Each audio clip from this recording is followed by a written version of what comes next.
everyone, welcome back to my channel. So it's time for my monthly rundown of new releases. This June I've managed to get my hands on quite a few new releases, some really fun summer fragrances. Now that we're in a heat wave in London, it finally feels like summer. So I'm going to be giving you a rundown of all these new releases and my impressions of them, but I do have detailed videos on them separately, comparing them to the rest of their ranges. So if you want more detail, do check them out. As always, I'll leave the links down below in the description box to where they're available around the world. And if you're a regular viewer, do make sure you're subscribed and give the video a thumbs up. That really helps me. And of course, you can get my fragrances, Empress, Aphrodite, and my super concentrated soy wax candles on my website, SokiLondon.com, with worldwide shipping. Cool, so I think I'm going to start with this new Sol de Janeiro body mists. So they have released 3 new limited editions and 1 permanent new perfume. Sol de Janeiro, if you're not familiar, are a American Brazilian brand that have really gone viral with their body mists. A lot of their originals are very creamy, nutty, vanilla-y. And then each summer they've been doing these limited editions, and this year they come in these really fun bright colors. So the green one, Viejos del Sol, this has a really nice peachy note in it, but lots and lots of coconut, which is something that it runs through most of their perfumes. Summer y Amor, this one has quite a nuttiness to it,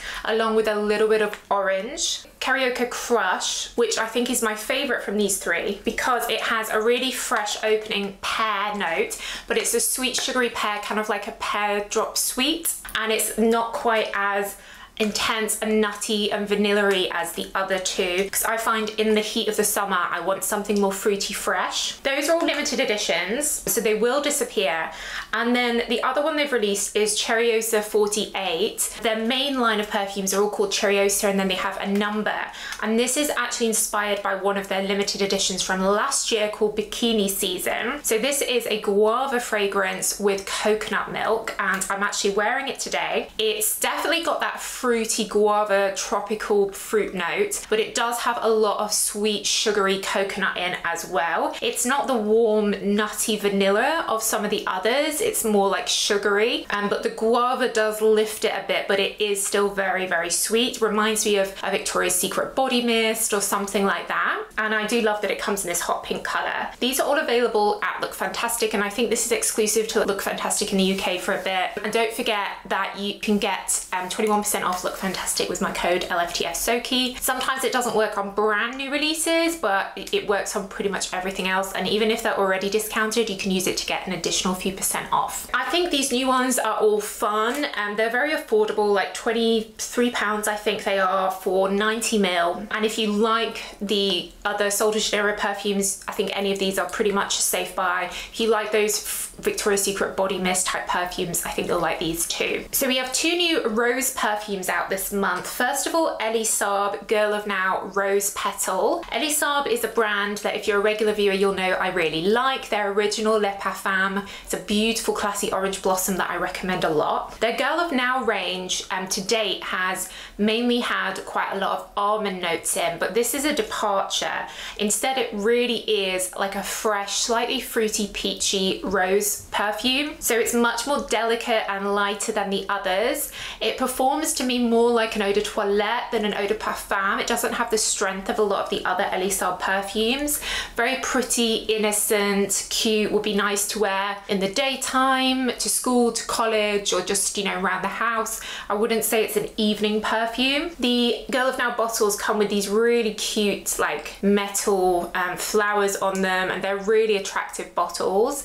But I would say if you like the original Girl of Now, I would say it doesn't mean you'll like this. This is definitely one for rose fans. And then we also have a new Lancome Idole, and this is the eau de toilette version of Lancome Idole. This came out in the States a few months ago, but it's just come out here in the UK. And again, it's a rose perfume with a slightly musky dry down and a bit of a green note in there as well. So the original Lancome Idole is pear and rose, and then some of the other versions are quite sweeter. I go through them in more detail in my video on this, but this one doesn't have any sweetness in, and it doesn't have the fruity pear. Instead, you get a little bit of a citrus green tea opening, and then it becomes a rose that dries down to be quite musky and delicate. It feels very classy, reminds me a little bit of Narciso Rodriguez for her eau de parfum. And again, I'd say this would be good for professional occasions, for the office. It's classy, it is more subtle than the other Lac Comme Idole perfumes,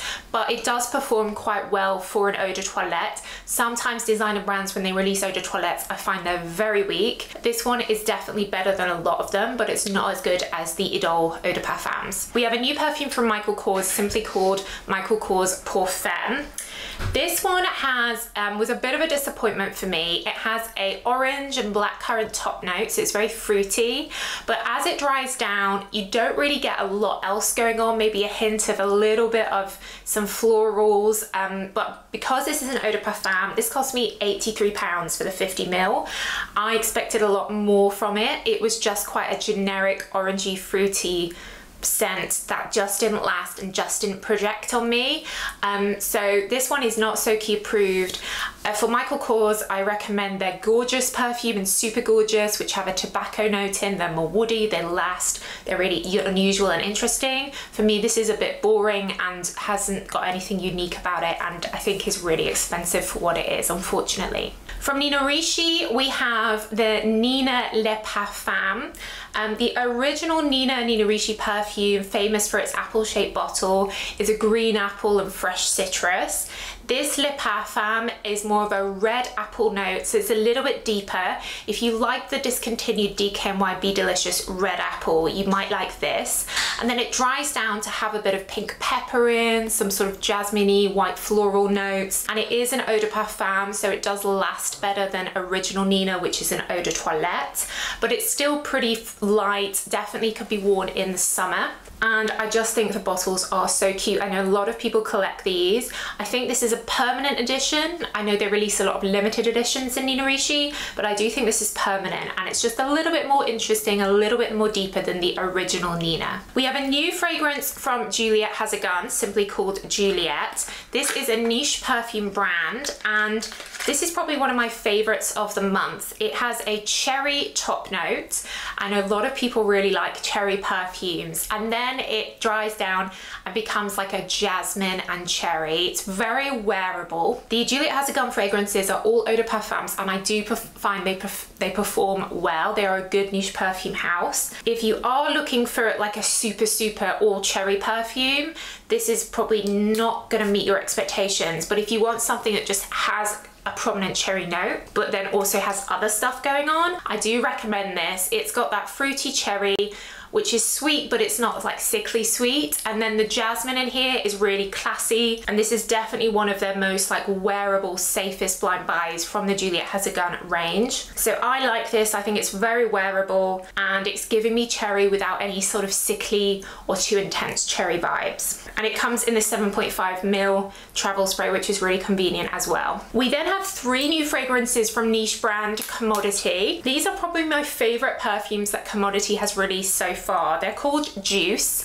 and the Commodity brand works that they have like a fragrance, and then they have a plus and a minus version of it. Like the plus is heavier and the minus is more subtle. And the original Juice, which is called Expressive, that's the name of like the middle one, is a fruity rhubarb, raspberry, strawberry fragrance. Reminds me of L'Imperatrice from Dolce & Gabbana, if you like that. There aren't a lot of rhubarb perfumes out there, but definitely one for fans of berries. Really fruity, like really like thirst quenching and juicy. The name Juice is definitely appropriate. I really like this. And I do really like the plus version as well. Bold, Juice Plus. Plus this doesn't have the rhubarb in, instead it really focuses on the raspberry, and it's got some deeper woodier undertones as well, so it's a little bit heavier. So if you like rhubarb, I'd say the middle one. If you like more the strawberry raspberry, I'd go for the plus. And then the minus one is a little bit more subtle and a little bit more powdery take on a raspberry. So definitely one for more like powdery perfume fans, a bit more close, more quite feminine and cute. But definitely if you you like your juicy, fruity berry perfumes, you definitely have to try these. I think this will be a great success for Commodity. And then lastly, we have a new one from Fragrance du Bois, a niche brand. This one's called Siren, and they have today all their perfumes have been released as like unisex, gender free. This is the first one that they specifically said is for women, and this one has a cherry note in. It's kind of like a dark cherry, reminds me of Kayali burning cherry fragrance. And like a lot of their other fragrances, it has an oud in, deep balmy fragrance notes. It's very heavy. I think that cherry does make it a little bit fruity, but it's definitely like a black cherry, like a deep, intense cherry, not a fresh cherry. It's definitely not as heavy as some of their other fragrances that can be very oudy. Here it's a little bit more balmy, the oud is more subtle, and you get that deep cherry as well. And the bottle is quite cute, comes in pink, and this little sample came in this cute little pink sleeve as well. So those are all the new releases I've managed to get my hands on this month. There are quite a few that I've noted down that I know are coming out soon. A new one from Furla, a new YSL Libre called Flowers Flames, I think, a new Gucci Flora, a new Burberry Goddess Intense, and a new Paradox called Virtual Flower. So I will try and get my hands on them. Oh, a new Angel Phantasm. So maybe in the next month or two I'll be able to get those. But let me know what your favorite new releases are from all the ones I covered in this video. All the links will be in the description box, and let me know your thoughts in the comments as always. But that's it, guys. So thanks so much for watching, and I'll see you in the next video. Bye.